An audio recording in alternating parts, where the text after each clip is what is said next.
première vidéo juste pour trouver quelques petites options sur PubMed qui peut en aider certains peut-être je pense. Donc là j'ai mis une recherche au hasard, je trouve 950 résultats.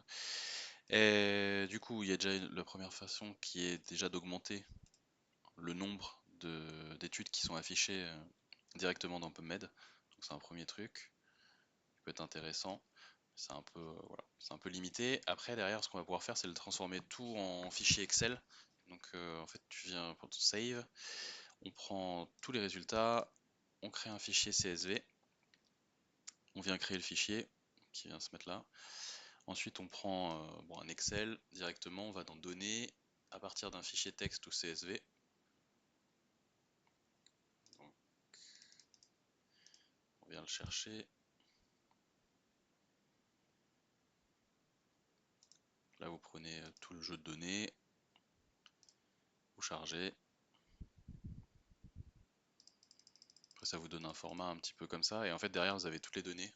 Ici avec PMID, on va faire ça. On va faire vraiment bien. Hop. Vous avez les titres, les auteurs, citations, vous pouvez derrière filtrer selon les années. Et vous avez les DOI, etc. Tout ce que vous voulez pour rechercher. Le seul truc qu'il n'y a pas, c'est les types d'articles. Donc si derrière vous voulez chercher les types d'articles, bah, ça ne marchera pas. Ça marche aussi pareil dans comment ça s'appelle, dans Google, Google Sheet. Je crois qu'il faut aller dans importer. Je crois qu'il faut prendre importer. Vous venez le charger directement dedans. Remplacer la feuille, oui. Je sais pas exactement ce qu'il faut faire, etc. Mais vous importez les données, ça va vous prendre un petit temps quand même. Du coup, pareil, vous pouvez faire ça, données, créer un filtre, et là pareil, vous avez la même chose.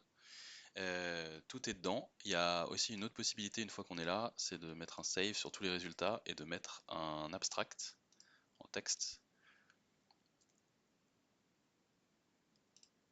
Voilà. Vous arrivez sur un fichier texte, vous avez les infos, il y avait le petit 1, après ce sera le 2 ici. Vous avez toutes les infos et en fait vous avez directement le résumé qui est ici. Donc ça peut être pas mal si vous voulez jouer de l'un de l'autre, parce que je suppose qu'il y a moyen de mettre un CTRL F ou un truc comme ça entre l'Excel et l'autre. Et du coup je pense que ça peut vous aider pas mal dans vos recherches.